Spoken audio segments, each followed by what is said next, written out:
stood there in my kitchen, 8 months pregnant, holding my husband's iPad with trembling hands. My heart wasn't racing. That's the strange thing about moments like this. You'd think your body would go into panic mode, screaming, crying, throwing things. But no, everything slowed down. The birds outside seemed to stop singing. The refrigerator's hum faded to silence. Even the baby went still, as if she could sense that her mother's world was crumbling. I unlocked the iPad. Marcus and I had shared passwords for years. He'd never thought to change his. Why would he? He didn't think I'd ever look. The messages went back 4 months. 4 months. That meant it started around the time I was 4 months pregnant. Right around the time his comments about my body began. Right around the time he stopped touching me, stopped looking at me, stopped wanting me. I scrolled through the messages, my toast growing cold on the counter, my tea untouched. Each message was a knife, and I let them cut me one by one. I hate going home to her. She's turned into someone I don't even recognize. You make me feel alive again, Bri. I forgot what it was like to be with a woman who actually takes care of herself. She's always tired, always complaining, always eating. It's exhausting. I can't wait until this is over. The baby, the pregnancy, all of it. Then I can figure out what I really want. And then there were photos. Her photos. Brianna was exactly what I expected and everything I feared. Tall, lean, sculpted muscles, perfect skin, radiant smile. She was beautiful in that effortless way that made you feel like you'd never measure up no matter how hard you tried. I searched her name on Instagram. Brianna Cole, certified personal trainer, fitness coach, living my best life 1 rep at a time, a fitness instructor. My husband was calling me fat, disgusting, repulsive while sleeping with a fitness instructor. The irony would have been funny if it didn't feel like dying. I didn't confront him. I know that surprises people. They expect screaming matches, thrown plates, dramatic confrontations in the driveway at midnight. But I was tired. Bone-deep, soul-crushing tired. I was 8 months pregnant with a baby who deserved better than to be born into chaos. I was emotionally depleted from months of criticism, isolation, and self-hatred. I had nothing left for a fight. And somewhere deep inside me, a voice whispered, "Not yet, not like this. He doesn't get to see you break. He doesn't deserve your tears." So I put the iPad back exactly where I found it. I ate my cold toast, and I waited. Marcus came home 2 hours later, glowing, energized, smelling faintly of a perfume that wasn't mine. He walked past me without a word, went upstairs to shower, and didn't come back down until dinner. I watched him eat across from me at our dining table. This man I'd built a life with, this man I'd trusted with everything, and I realized I didn't know him at all. Maybe I never had. Our daughter was born 3 weeks later. Her name is Zoe. She came into this world at 3:47 in the morning after 16 hours of labor, screaming at the top of her lungs like she was already angry at the world for what it had put her mother through. I loved her instantly, completely. Overwhelmingly. Marcus was there for the birth, physically at least. He held my hand when the contractions peaked. He cut the umbilical cord when the doctor offered.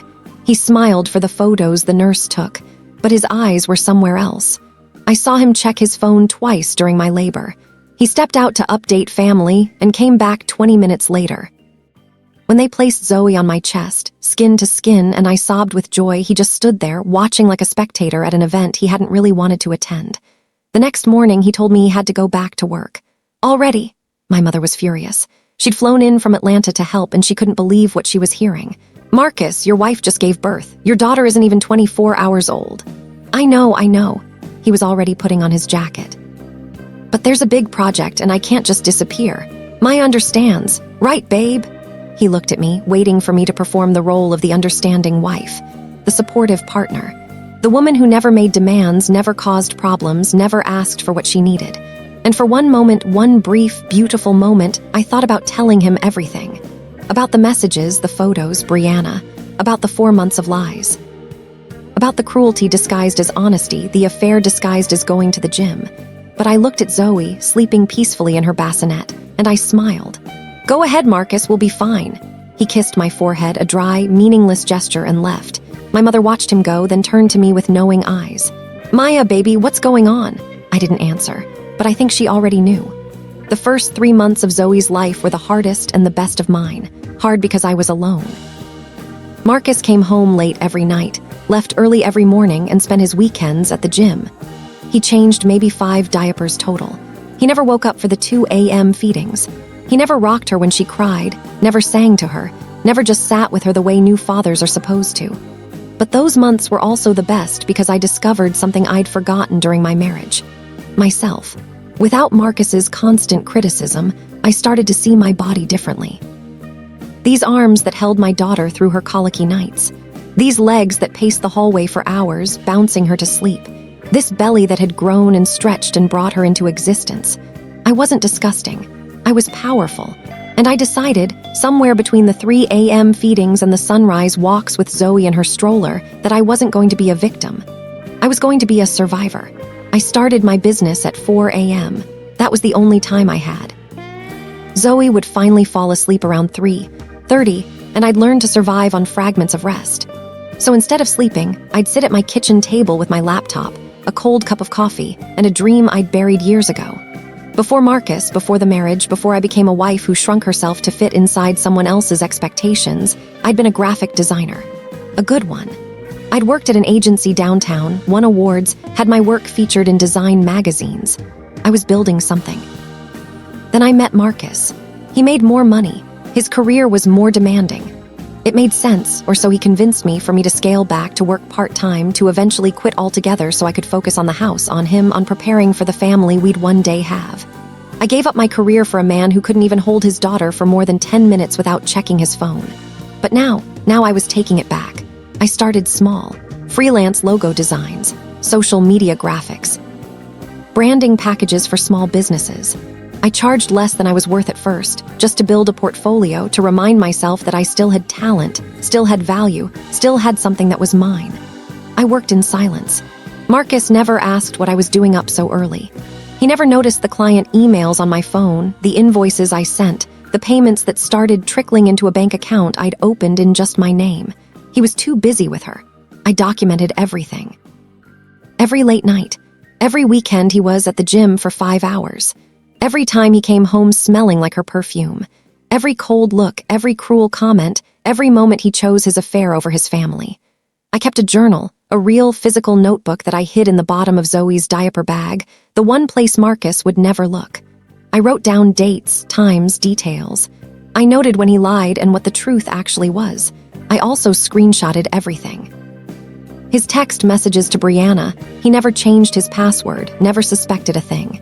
His credit card statements showing dinners at restaurants he never took me to. Hotel charges that appeared while I was home alone with our newborn.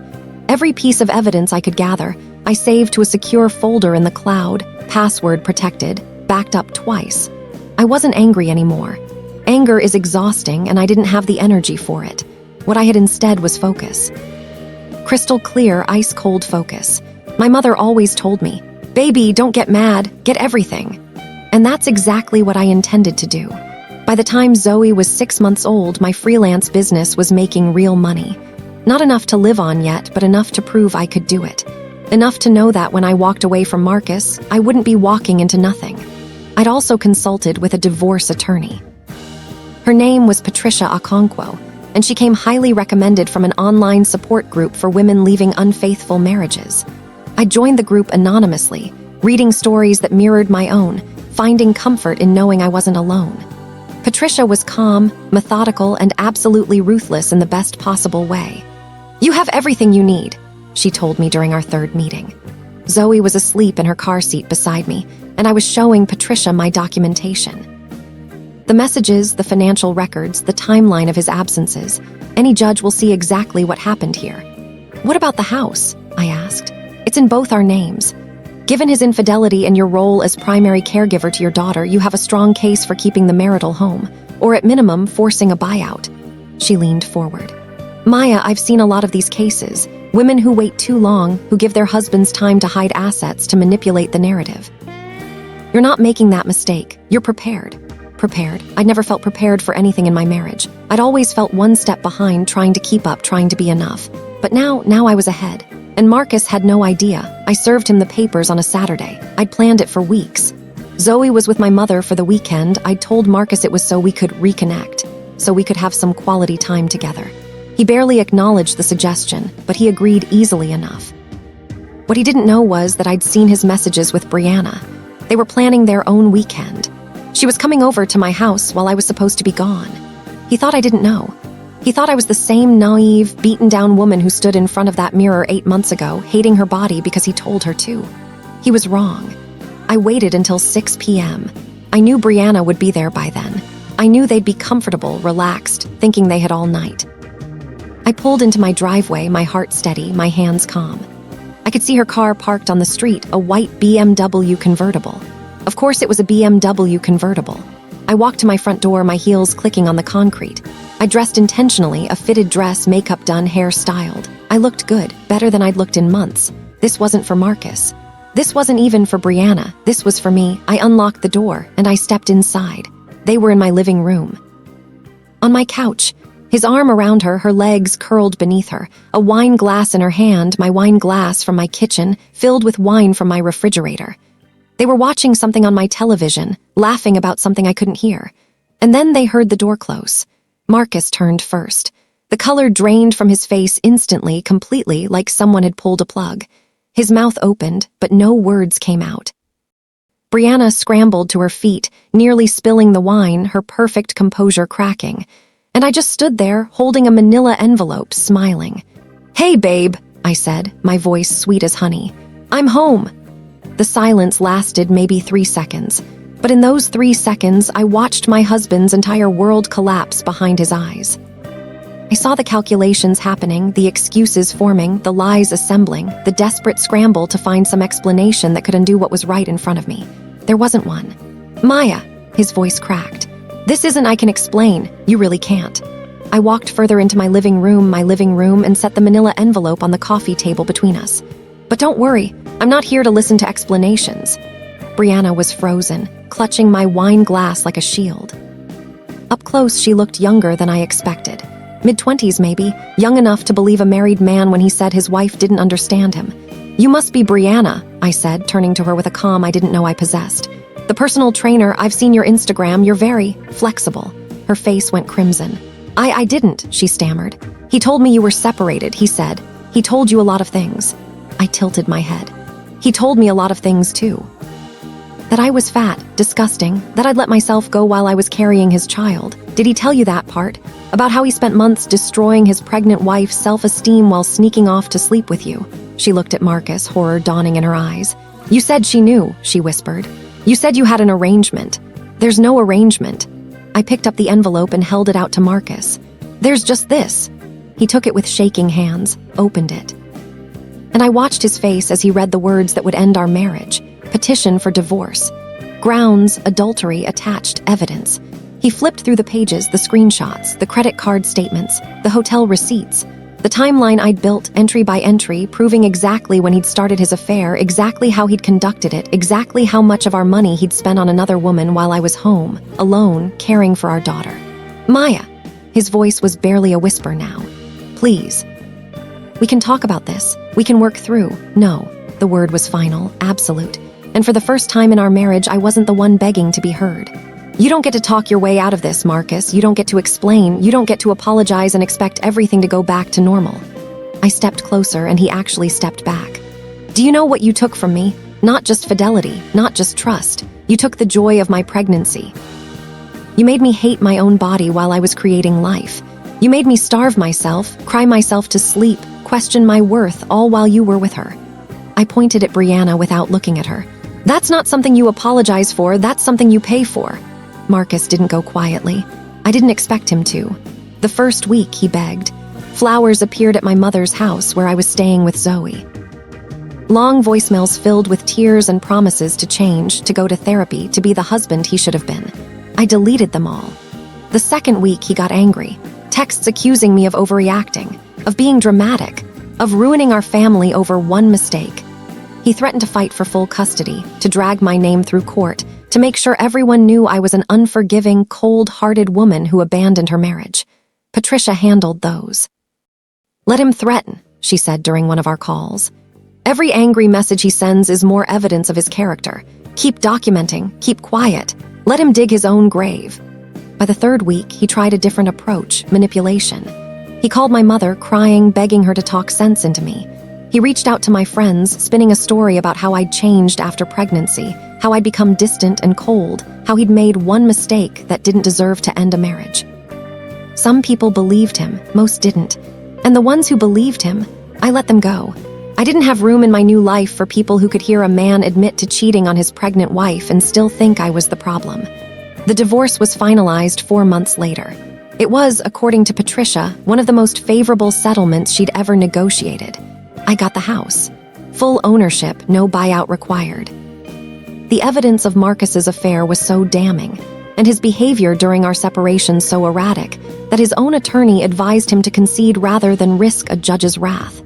I got primary custody of Zoe. Marcus was granted visitation every other weekend, supervised at first, because Patricia argued, successfully, that a man who'd abandoned his newborn to conduct an affair hadn't demonstrated stable parenting judgment. I got child support. And spousal support for the 3 years I'd sacrificed my career to manage his household and prepare for his family.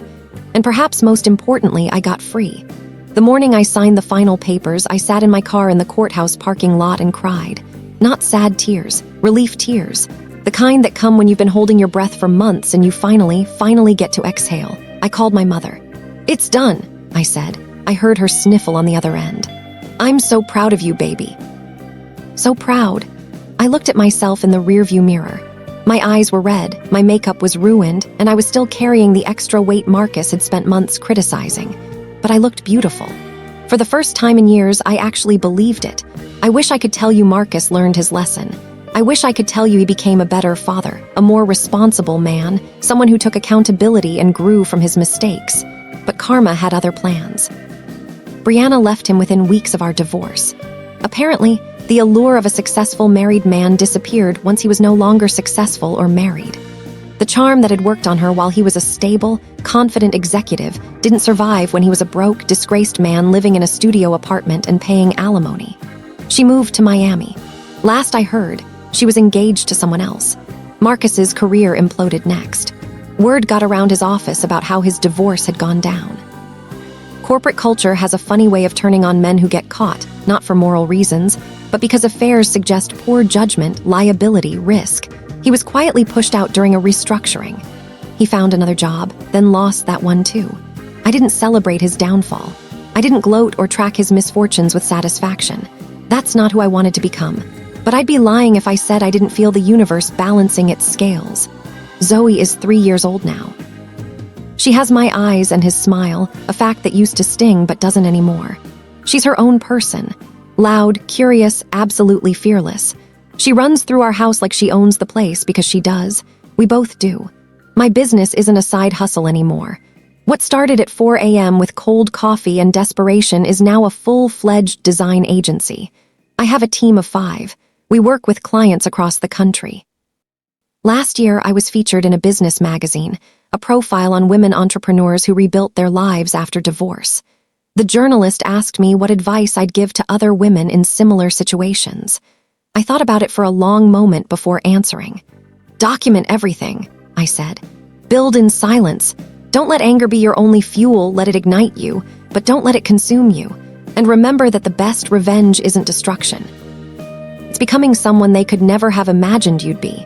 Marcus sees Zoe twice a month now. The supervised visits ended after a year. He's trying, I suppose. He pays his child support on time, shows up when he's supposed to, doesn't badmouth me in front of our daughter. It's the bare minimum, but it's more than some fathers offer. We don't speak beyond logistics. Short texts about pickup times and school events. There's nothing left to say. Sometimes when he drops Zoe off, I catch him looking at me. At the house. At the life I've built without him. And I see something in his eyes that might be regret. Or maybe it's just the realization of what he lost. Either way, it's not my concern anymore. A few weeks ago, I was getting ready for bed when I caught my reflection in the bathroom mirror. Same mirror I'd stood in front of that night in March, 3 years ago. Same spot where my husband called me disgusting, where I'd first felt my sense of self crack and splinter. But the woman looking back at me now was different.